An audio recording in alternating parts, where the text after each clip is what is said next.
रोज नया नया तमाशा खड़ा किया जाता है। आजकल 2 दिन से टीवी में चल रहा है कि प्रधानमंत्री जी के सुरक्षा में चूक हो गई। 24 घंटा यही चल रहा है। एक तो प्रधानमंत्री के पास 56 इंच का सीना है, तो फिर उनके घबराने की क्या जरूरत है। दूसरा, कह रहे हैं कि प्रधानमंत्री किसी पार्टी के नहीं होते हैं, देश के होते हैं। ठीक बात है, तो प्रधानमंत्री अगर किसी पार्टी के नहीं होते हैं तो किसी पार्टी का जाकर के चुनाव प्रचार भी नहीं करना चाहिए। और तीसरा कि अगर सिक्योरिटी लैप्स हुआ है तो आप प्रधानमंत्री हैं, आपके पास सरकार है, गृह मंत्री आपका दोस्त है, जय शाह का पप्पा अमित शाह, एसपीजी उसके अंडर में है।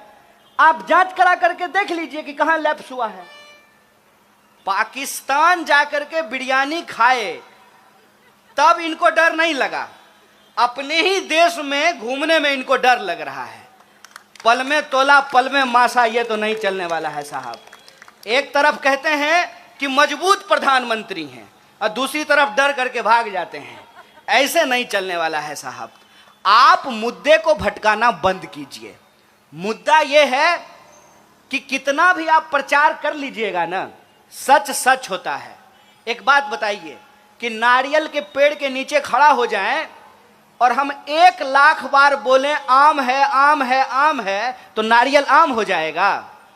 कहते हैं बंदर क्या जाने आदि का स्वाद, बंदर क्या जाने आदि का स्वाद, और संघी क्या जाने आजादी का स्वाद। जो लोग इस देश की आजादी में शामिल नहीं थे, जिन लोगों ने इस देश को आजादी नहीं दिलाई, उनको इस देश की आजादी से प्यार भी नहीं है। कहते हैं ना, जो बनाता है उसी को दर्द होता है।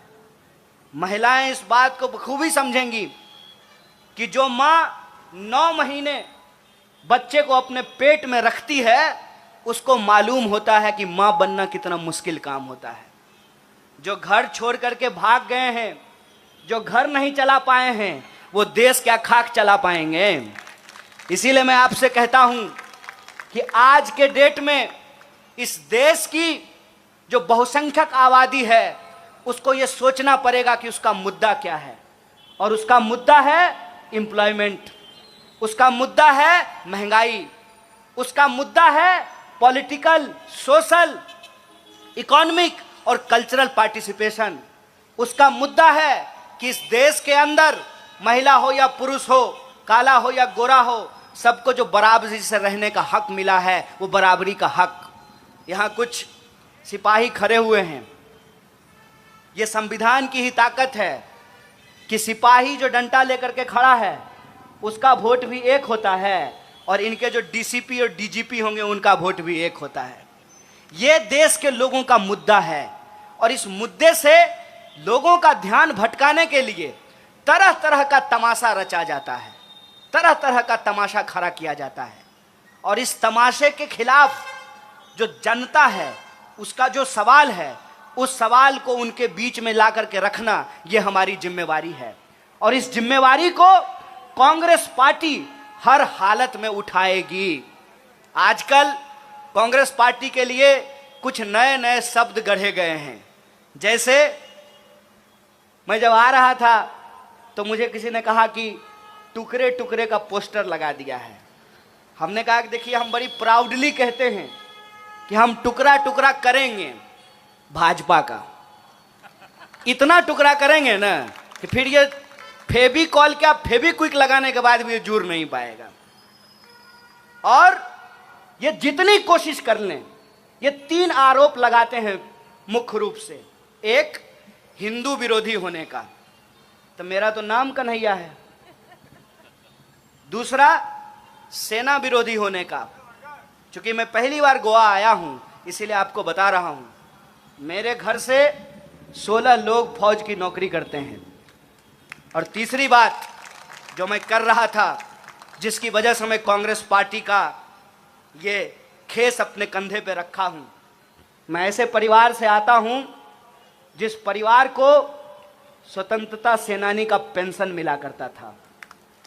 मैं उस पार्टी का दामन इसलिए थामा हूं कि सवाल किसी को प्रधानमंत्री या मुख्यमंत्री बनाने का नहीं है, सवाल देश का है।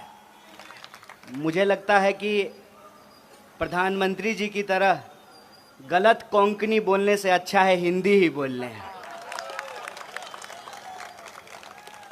दोस्तों, सबसे पहले आप तमाम लोग जहां तक मेरी आवाज़ पहुंच रही है, आप सभी आदरणीय बुजुर्गों का, नौजवान दोस्तों का, माताओं बहनों का, अपने दुकानों में बैठे हुए जो दुकानदार भाई हैं और अलग अलग तरीके से मेहनत मजदूरी करके अपना परिवार चलाने वाले आप सभी गोवा के जो आदरणीय लोग हैं, आप सबको नमस्कार करता हूं। और बिना किसी औपचारिकता के, क्योंकि पूरी कांग्रेस पार्टी है मंच पर, आदरणीय चिदम्बरम जी हैं, पीसीसी के प्रेसिडेंट हैं और कांग्रेस पार्टी के तमाम डिपार्टमेंट के लीडर यहाँ बैठे हुए हैं। बिना किसी फॉर्मेलिटी के मैं सीधे आपसे बात करना चाहता हूँ। मैं अपनी बातचीत करूँ उससे पहले आप सब जानते हैं कि आज गुजरात के सूरत में एक दर्दनाक घटना घटी है। गैस लीक होने की वजह से 6 लोगों की मौत हो गई है और 20 लोग अस्पताल में भर्ती हैं। कांग्रेस पार्टी के इस मंच से जो मृतक परिवार हैं उनके प्रति हम संवेदना व्यक्त करते हैं और जो घायल लोग हैं उनकी स्पीडी रिकवरी हो ऐसी कामना करते हैं। दोस्तों, मैं पहली बार किसी पब्लिक इवेंट में गोवा आया हूं और मेरी हालत बिल्कुल वैसे ही हो रही है जैसे हिंदी फिल्म का एक गाना है, रूप तेरा ऐसा कि दर्पण में ना समाए। ये इतनी खूबसूरत और प्यारी जगह है कि मैं अपने थॉट्स को अरेंज नहीं कर पा रहा हूँ।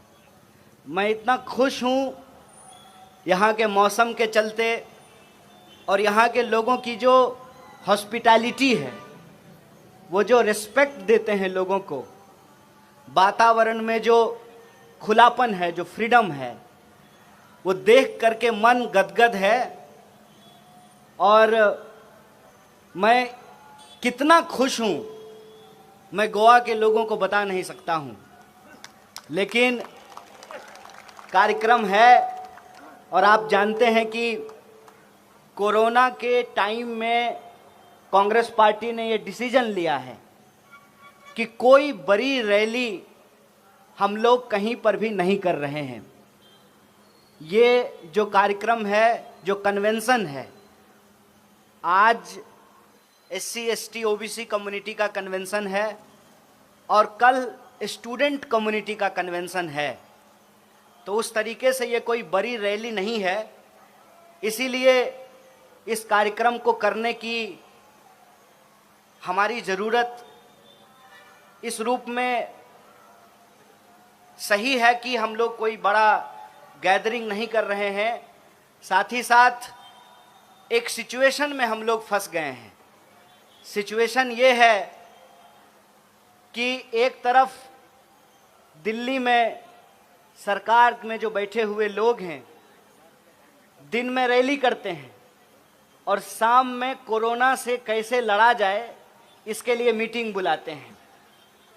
तो आम लोगों को ये समझ में नहीं आ रहा है कि क्या करें। फिल्म स्टार फिल्म बना रहे हैं, पॉलिटिकल लीडर भाषण दे रहे हैं, बड़ी बड़ी रैलियां कर रहे हैं और आम आदमी को कहा जा रहा है कि आप घर में बैठ करके कोरोना से लड़िए। और आप गोवा के लोग हैं, आप जानते हैं कि कोरोना के चलते आपको किस सिचुएशन से गुजरना पड़ा है। एक तो कम आबादी होने के बावजूद 14-15 लाख आबादी होगी बमुश्किल यहाँ की, टोटल पॉपुलेशन होगा, लेकिन यहाँ भी सेकेंड वेव के दौरान लोगों को ऑक्सीजन सिलेंडर नहीं मिले थे और आप जानते हैं, मैं दिल्ली की कहानी आपको बता रहा हूं। देश के तमाम बड़े हॉस्पिटल दिल्ली में हैं। 80,000 रुपए में ऑक्सीजन के सिलेंडर बिके हैं। दिल्ली से गुड़गांव ले जाने के लिए 1-1 लाख रुपया एम्बुलेंस ने मरीज के घर वालों से लिया है। और अभी ज़्यादा दिन हुआ नहीं है, ये पिछले ही साल की कहानी है। अभी तीसरी लहर फिर आने को तैयार है और सरकार सारा फैसला चुनाव को ध्यान में रख करके कर रही है। एज ए पॉलिटिकल पार्टी हमारी ये रिस्पॉन्सिबिलिटी है, लेकिन अगर सरकार ही चाहती है कि चुनाव हो, चुनाव आयोग ही चाहता है कि चुनाव हो, ऑनरेबल कोर्ट के इंटरवेंशन के बाद भी ऐसा सिचुएशन है, तो हम लोग क्या कर सकते हैं। लेकिन फिर भी हमारी पार्टी ने ये डिसीजन लिया है कि हम कोई बड़ी रैली नहीं करेंगे, लेकिन छोटे छोटे कन्वेंशन हम करेंगे। और ये कन्वेंशन करना इसलिए ज़रूरी है कि जब चुनाव हो तो कम से कम जो देश के लोग हैं, जो राज्य के लोग हैं, जो स्टेट के लोग हैं, उनके मुद्दों पर चुनाव हो। इसीलिए गोवा पीसीसी ने ये फैसला लिया कि हम 2 कन्वेंशन करेंगे। एक कन्वेंशन में आप सब लोग बैठे हुए हैं, दूसरा कन्वेंशन कल होगा। ये कन्वेंशन हम लोग क्यों कर रहे हैं? सबसे पहला सवाल ये है। ये कन्वेंशन हम लोग इसलिए कर रहे हैं कि हम लोग डेमोक्रेसी के अंदर एक ट्रेंड देख रहे हैं। ट्रेंड क्या है कि चुनाव को पूरे तरीके से लोगों के जो इशूज हैं, जो पीपुल्स इशूज हैं, उससे डाइवर्ट कर दिया गया है। मैं रास्ते में आ रहा था, कोई ऐसा इलेक्ट्रिसिटी का पोल नहीं है जिसपे 32 दांत निकालता हुआ प्रधानमंत्री का फोटो नहीं है। और हर फोटो पे एक बात लिखा हुआ है, 10 वर्षा विकासाची। और कह रहे हैं, इतनी कोंकणी मुझे आती है कि 10 वर्ष में विकास की क्या कहानी लिखी गई है। और दावा उनका यह है कि गोवा में डबल इंजन की सरकार है। मैं बिहार से आता हूं, बिहार में भी डबल इंजन की सरकार है। अब यह बात मैं आपको क्यों कह रहा हूं, क्या आप जानते हैं कि बिहार में भी बीजेपी सरकार में है। और बिहार की हालत यह है, कहां है बिहार? वहां से लोग काम करने के लिए गोवा आते हैं। अगर डबल इंजन की सरकार होने से विकास होता तो बिहार के लोगों को गोवा आकर के काम करने की जरूरत नहीं थी। मतलब ये प्रचार है, मतलब ये झूठ है। जैसे आप टीवी देखते हैं तो टीवी में ऐड आता है। क्या ऐड आता है? ऐड आता है कि फेयर एंड लवली लगाने से मुंह गोरा हो जाता है। ट्राई किए हैं? किसी का मुंह गोरा हुआ है? यह प्रचार है। और प्रचार की हालत यह है, मैं आपको बता दूं, सरकार की एक योजना है, बेटी बचाओ बेटी पढ़ाओ। बेटी बचाओ बेटी पढ़ाओ का जो टोटल बजट है, उसको अगर देश की लड़कियों के ऊपर डिवाइड किया जाए तो एक लड़की के ऊपर 3 पैसा मिलेगा। कितना? एक टॉफी भी नहीं खरीद सकते हैं आप 3 पैसे में। टॉफी भी कम से कम 2 रुपए में आता है। और उसका 77% बजट, मतलब 100 में से 77 रुपया सिर्फ और सिर्फ ऐड पे खर्च किया गया है। केंद्र की सरकार ने 5,000 करोड़, कितना? 5,000 करोड़। अरे आप संबित पात्रा थोड़ी हैं कि ट्रिलियन में कितना जीरो है नहीं बता सकते हैं। 5,000 करोड़ सिर्फ और सिर्फ एडवर्टाइजमेंट पे खर्च किया है। और आप इधर से बंबई की तरफ से मैंगलोर जाएं या मैंगलोर की तरफ से मुंबई जाएं, नॉर्थ से साउथ गोवा का जो मेन हाईवे है उस पर घूम करके देख लीजिए कि सबसे ज्यादा प्रचार किस पार्टी के होर्डिंग के द्वारा किया गया है। मैं जब आ रहा था तो अपने यूथ कांग्रेस के साथी को पूछा, हमारा होर्डिंग बैनर नहीं दिख रहा है, तो उन्होंने बड़ी अच्छी जवाब दी। उन्होंने कहा कि लगभग 30% हमको वोट है गोवा में, लेकिन पोस्टर के मामले में 5% भी पोस्टर हमारा रोड पे नहीं लगा हुआ है। ये जो पैसा है ये इन्वेस्टमेंट है।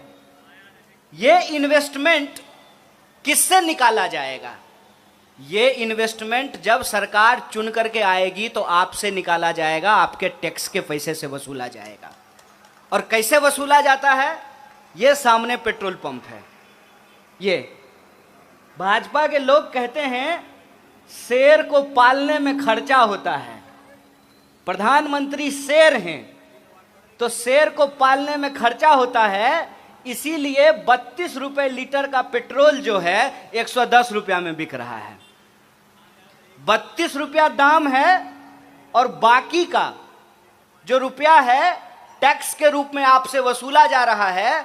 और वो पैसा आपके स्कूल के ऊपर नहीं, आप जिस सड़क पे चलते हैं उस सड़क के ऊपर नहीं, आपके घरों में जो बिजली आती है उस बिजली के ऊपर नहीं, कोरोना काल में जो आपको ऑक्सीजन सिलेंडर नहीं मिल रहा था, हॉस्पिटल में बेड नहीं मिल रहा था, उसके ऊपर नहीं, प्रधानमंत्री जी के सूट बूट के ऊपर खर्च किया जाता है।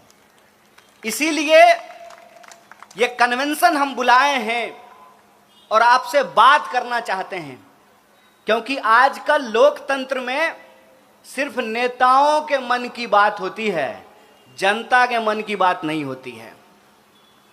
जनता के मन की बात क्या है? जनता के मन की बात यह है कि लोकतंत्र, डेमोक्रेसी देश के लोगों से बनता है।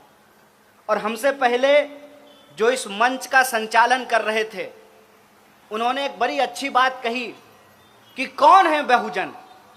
जो ठेला चलाते हैं, जो रिक्शा चलाते हैं, जो खेतों में काम करते हैं, जो फैक्ट्रियों में काम करते हैं, जो आपके घरों में साफ सफाई करते हैं, जो सरकारी दफ्तरों में काम करते हैं, मेहनत मजदूरी करने वाले जो लोग हैं। और ये जो मेहनत मजदूरी करने वाले लोग हैं ये सम्मान से अपनी जिंदगी जी सकें, इसीलिए डेमोक्रेसी में बराबरी का अधिकार उनको दिया गया। बराबरी का अधिकार वोट देने से लेकर एजुकेशन लेने तक, और एजुकेशन लेने के बाद नौकरी लेने तक, ये इक्वलिटी की आइडिया को डेमोक्रेसी के अंदर एस्टेब्लिश किया गया। आप सोच करके बताइए कि अगर संविधान में डॉक्टर बाबा साहब भीमराव अंबेडकर और पूरी की पूरी संविधान सभा यह प्रावधान नहीं करती कि सबका वोट बराबर होगा, तो आपको लगता है कि आपकी गंदी बस्तियों में कभी चमचमाती कार पे बैठकर कोई हाथ जोड़ करके आपसे वोट मांगने के लिए आता? जब मंदिर में नहीं घुसने दिया जा रहा है, जब अपने घरों में नहीं घुसने दिया जा रहा है, एक ही नदी में जब साथ में नहाने नहीं दिया जा रहा है, एक ही कुएं में जब पानी पीने नहीं दिया जा रहा है, तो नेता हाथ जोड़ करके आपसे वोट मांगने आते? ये डेमोक्रेसी की ताकत थी। डेमोक्रेसी ने हमको क्या ताकत दिया कि चाहे हेलीकॉप्टर पे उड़ने वाला आदमी हो या सड़क के किनारे बैठकर जूता सिलने वाला, उसका वोट बराबर होगा। आपने अपने घर में भले महिला और पुरुष को बराबर नहीं किया हो, लेकिन संविधान ने महिला और पुरुष को बराबर किया।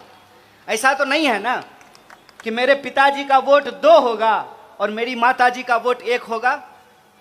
क्या गोरा क्या काला, क्या मोटा क्या पतला, क्या अमीर क्या गरीब, क्या फॉर्च्यूनर पे चलने वाला क्या साइकिल पे घूमने वाला, सबका वोट बराबर किया इस देश के संविधान ने।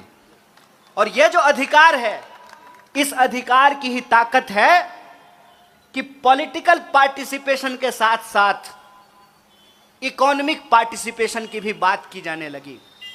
लेकिन आज के डेट में पहले पॉलिटिकल पार्टिसिपेशन को खत्म किया जा रहा है और उसके बाद इकोनॉमिक पार्टिसिपेशन को भी खत्म किया जाएगा। और ये मैं झूठ नहीं बोल रहा हूं, झूठ बोल करके हमको प्रधानमंत्री नहीं बनना है, मैं सच आपको बता रहा हूं कि पॉलिटिकल पार्टिसिपेशन कैसे खत्म किया जा रहा है। आप देख लीजिए कि चुनाव की हालत आज क्या कर दी गई है। धीरे धीरे एक साधारण व्यक्ति चुनाव नहीं लड़ सकता है। कहां से चुनाव लड़ेगा आप मुझे बताइए। चुनाव में कानून है, चुनाव आयोग का कानून है कि एमपी का जब आप चुनाव लड़ेंगे तो आपको 70 लाख रुपया खर्च करना पड़ेगा। आप अपनी ईमानदारी से बताइए 70 लाख रुपया में चुनाव हो रहा है? पूरे गोवा में जो पोस्टर लगा हुआ है ये 70 लाख में लगा हुआ है। ये जो सैकड़ों गाड़ियां घूम रही हैं ये 70 लाख में हो रहा है। ये बेईमानी है। ये बेईमानी दिन रात हम अपनी आंखों से देखते हैं, लेकिन हम मजबूर हैं कि इस बेईमानी के खिलाफ हम कुछ कर नहीं सकते हैं। धीरे धीरे हम वोट तो दे सकते हैं लेकिन हम चुनाव नहीं लड़ सकते हैं। आम इंसान चुनाव से बाहर कर दिया गया है। अभी चुनाव लड़ने से बाहर किए हैं, कल वोट देने से भी बाहर कर दीजिएगा। आपको मैं पार्लियामेंट की हालत बताता हूं। पार्लियामेंट के अंदर कम से कम 200 ऐसे एमपी हैं जो लाखपति नहीं, करोड़पति नहीं, अरबपति हैं, अरबपति। डेमोक्रेसी की अगर यह हालत रही तो आपको लगता है कि जो बहुजनों को अधिकार संविधान के अंदर मिला, सरकारी नौकरियों में जो उनकी भागीदारी सुनिश्चित की गई, ये बचने वाला है? ये बचने वाला नहीं है। और उसका नतीजा मैं आपको बताता हूं और आप सोच करके बताइएगा कि अगर एयर इंडिया नहीं बचा तो एयरलाइंस में रिजर्वेशन बचेगा? अगर रेलवे नहीं बची तो रेलवे में रिजर्वेशन बचेगा? अगर सरकारी यूनिवर्सिटी नहीं बची, सरकारी अस्पताल नहीं बचे, तो सरकारी यूनिवर्सिटी और अस्पताल में जो है रिजर्वेशन बचेगा? इसको कहते हैं ना रहेगी बांस ना बजेगी बांसुरी।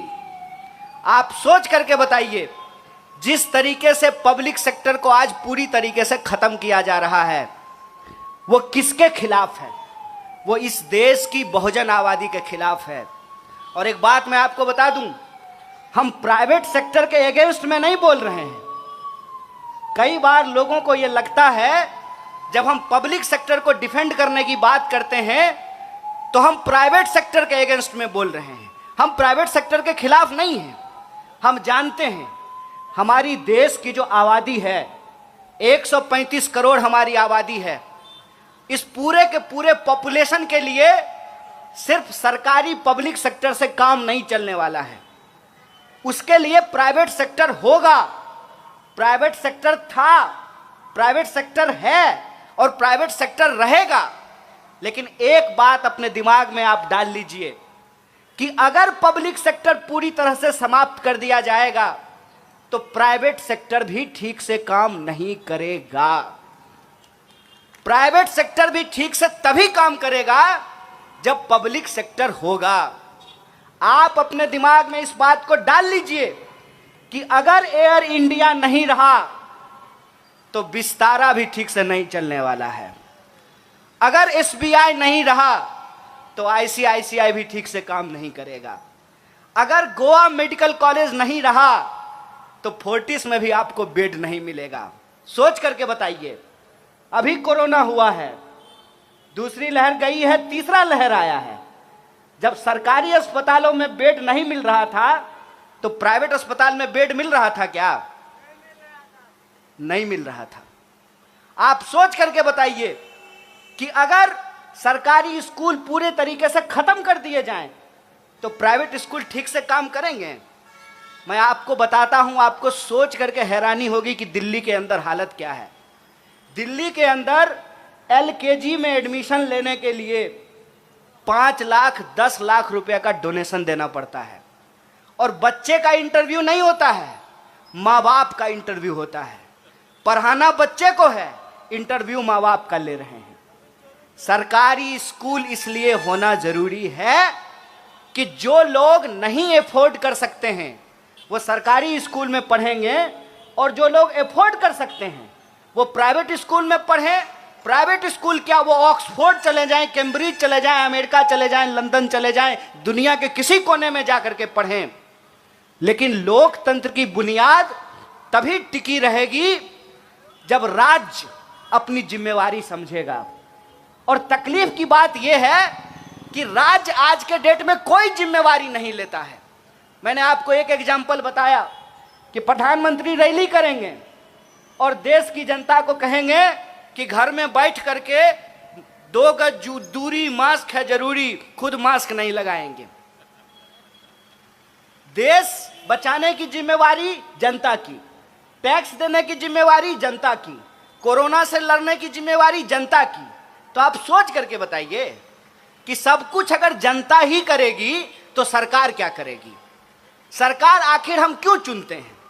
आप सोच करके बताइए कि अगर एयर इंडिया नहीं होगा तो हम विमान मंत्री लेकर के क्या करेंगे? अगर रेलवे नहीं होगा तो हम रेल मंत्री लेकर के क्या करेंगे? जब शिक्षा ही नहीं बचेगी तो हम शिक्षा मंत्री लेकर के क्या करेंगे? और इसीलिए मैं ये सवाल पूछता हूं कि अगर सरकारी अस्पताल नहीं होना चाहिए, सरकारी स्कूल नहीं होना चाहिए, तो सरकारी प्रधानमंत्री लेके क्या करेंगे? ढोलक बजाएंगे? क्यों टैक्स देंगे सरकार को? सरकार का सूट बूट खरीदने के लिए टैक्स देंगे?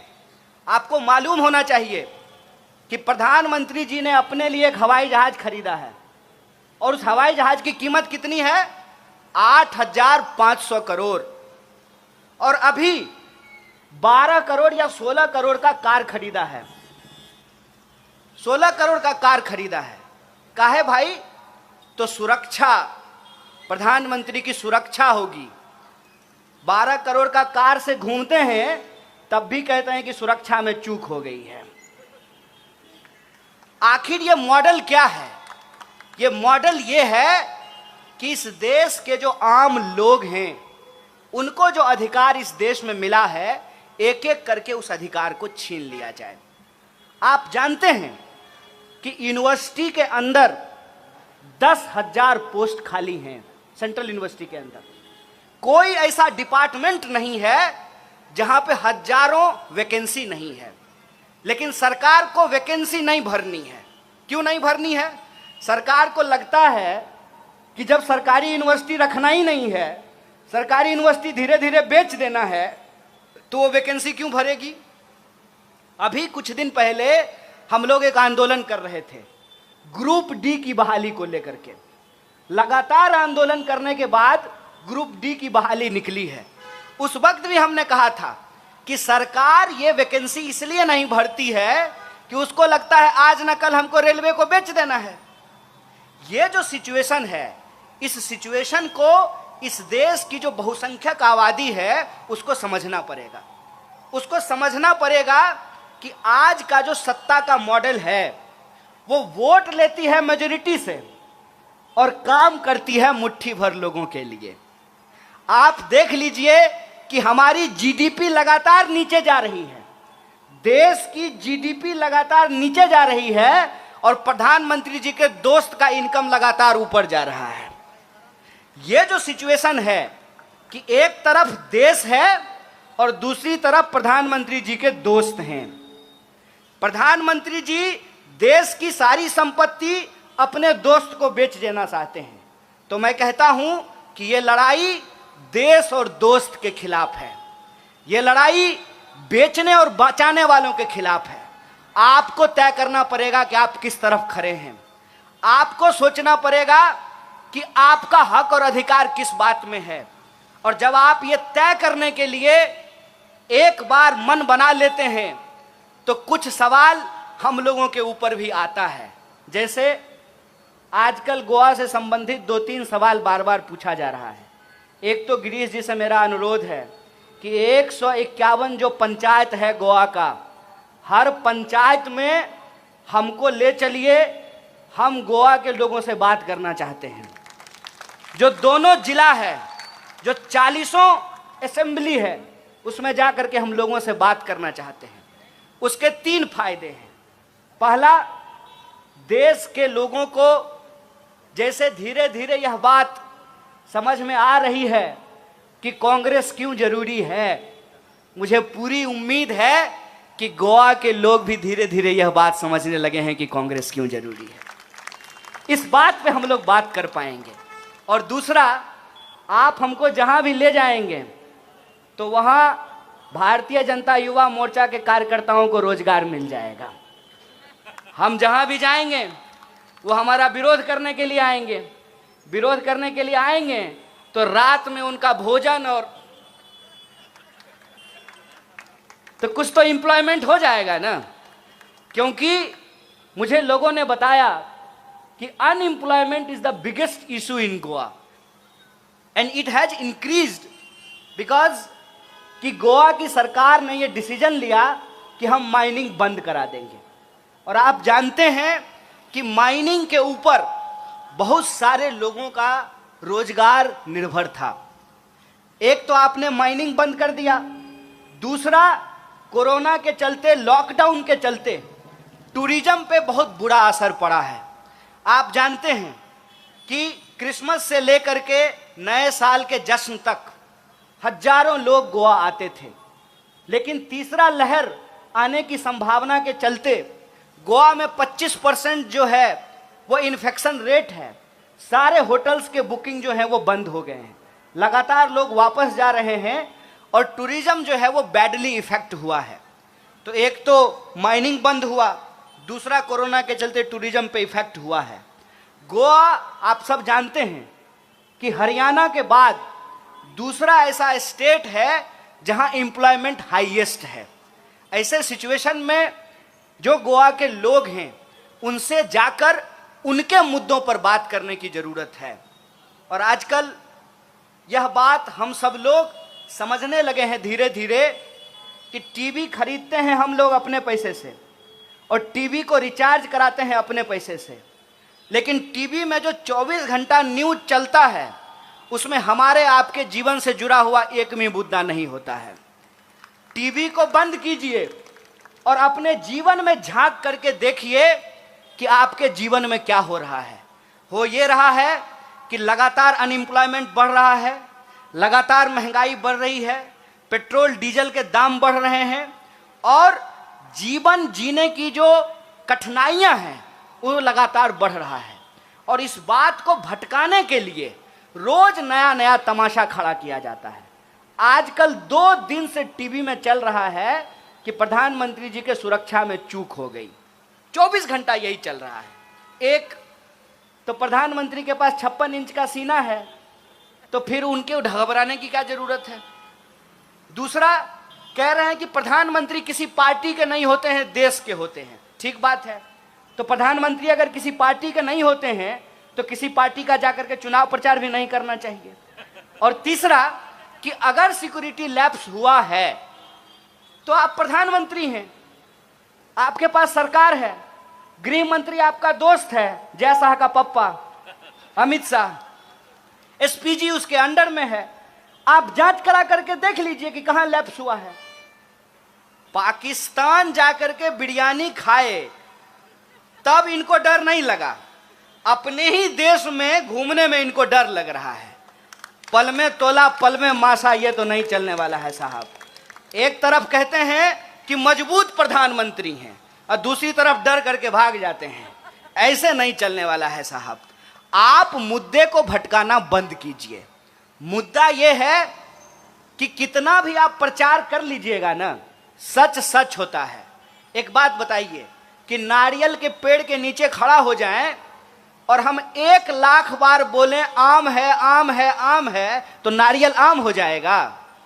कहते हैं बंदर क्या जाने आदि का स्वाद, बंदर क्या जाने आदि का स्वाद और संघी क्या जाने आजादी का स्वाद। जो लोग इस देश की आजादी में शामिल नहीं थे, जिन लोगों ने इस देश को आजादी नहीं दिलाई, उनको इस देश की आजादी से प्यार भी नहीं है।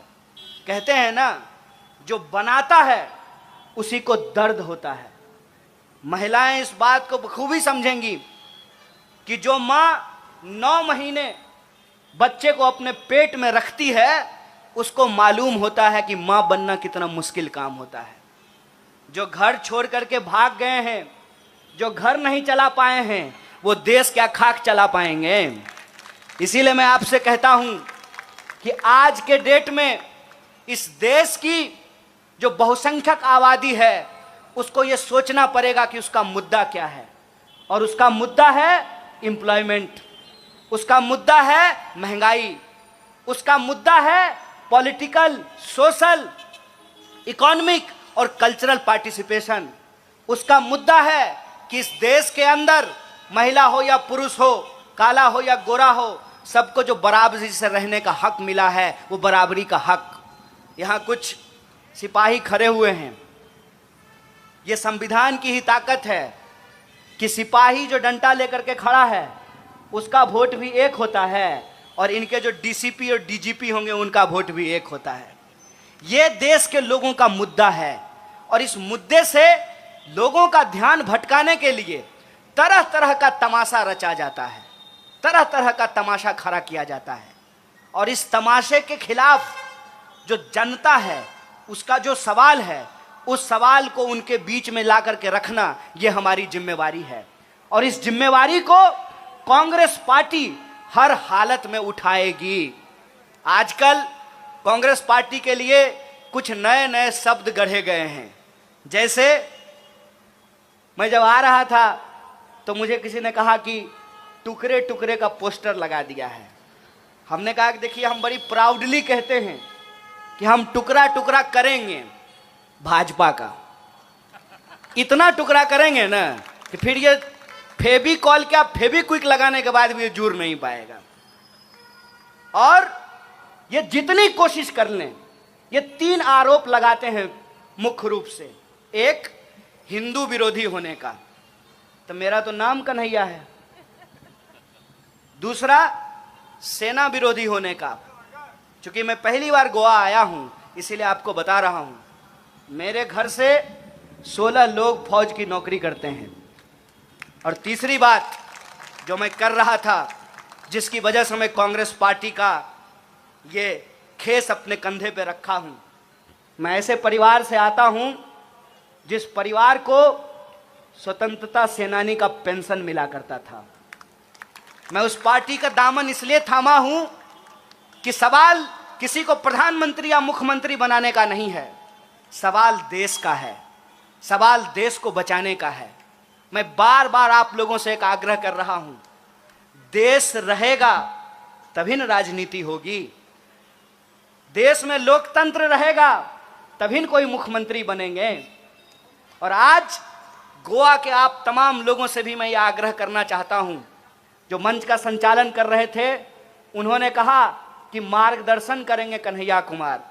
मैं आपका मार्गदर्शन नहीं कर सकता हूं, मैं आपसे मार्गदर्शन ले सकता हूं, लेकिन बस मैं आपको एक आखिरी बात बोलकर अपनी बात खत्म करना चाहता हूं कि देश की स्थिति यह है कि जिन्होंने देश बनाया, देश के लिए जान गंवाई, देश के लिए कुर्बानियां दी, आज उनसे देशभक्ति का प्रमाण पत्र मांगा जा रहा है।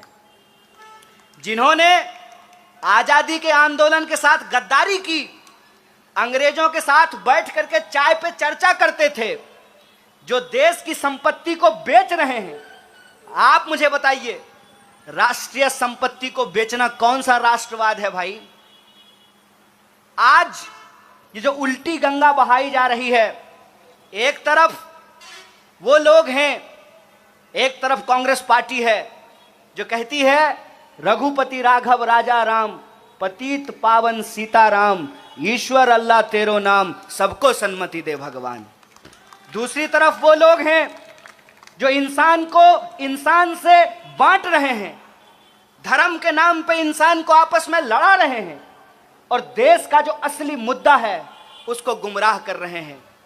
ऐसे सिचुएशन में आपको और हमको ये तय करना पड़ेगा कि अगर कोई बीमारी है तो बीमारी का ऑपरेशन किया जाता है।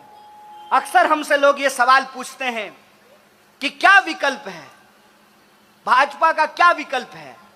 मैं कहता हूं बीमारी का विकल्प नहीं, इलाज होता है, और भाजपा का इलाज कांग्रेस है, इस बात को याद रखिएगा। और यह बात सीधे तौर पे लोगों के दिमाग में नहीं जाए तो डाइवर्जन क्रिएट किया जाता है। बस मैं आप लोगों की याददाश्त के लिए एक बात कहना चाहता हूं। आप मुझे बताइए कि दीदी पहली बार मुख्यमंत्री कैसे बनी थी, याद कीजिएगा। माननीय अरविंद जी पहले बार मुख्यमंत्री कैसे बने थे, याद कीजिएगा। तब कांग्रेस पार्टी ने यह तय किया कि भाजपा को रोकने के लिए जो भाजपा विरोधी पार्टियां हैं, हम उनके साथ मिलेंगे, उनके साथ समझौता करेंगे और भाजपा को रोकेंगे। और गोवा में जहां कांग्रेस पार्टी भाजपा को रोक सकती है, तो वहां सब आ गए, हम भी खेलेंगे, हम भी खेलेंगे। इसीलिए मैं आपसे आग्रह करना चाहता हूं, सवाल किसी को मुख्यमंत्री बनाने का नहीं है, सवाल किसी को प्रधानमंत्री बनाने का भी नहीं है। सवाल यह है कि इस देश का जो पॉलिटिकल कल्चर है, इस देश की जो डेमोक्रेसी है, जो डेमोक्रेसी इस देश के बहुजनों को ना सिर्फ राजनीतिक अधिकार देती है बल्कि सामाजिक और आर्थिक अधिकार भी देने की प्रवृत्ति रखती है, देने का पॉलिटिकल विल पावर रखती है। आप जानते हैं तमाम तरीके के जो पॉलिसीज हैं, जो भागीदारी का सवाल है, वो कांग्रेस पार्टी की सरकारों में लागू किया गया है। अगर आप बचाना चाहते हैं तो मैं आप तमाम लोगों से ये आग्रह करना चाहता हूं, इधर उधर की बात में मत फंसिए।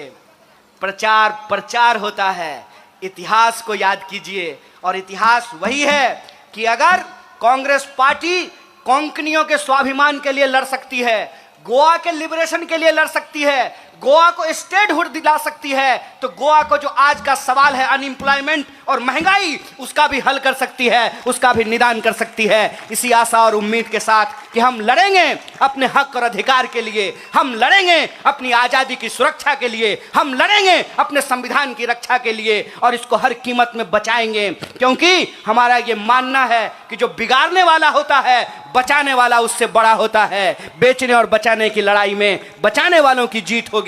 इसी आशा और उम्मीद के साथ आप तमाम लोगों को धन्यवाद कहते हुए, शुक्रिया अदा कहते हुए मैं अपनी बात को खत्म करूंगा। जय हिंद, जय गोवा।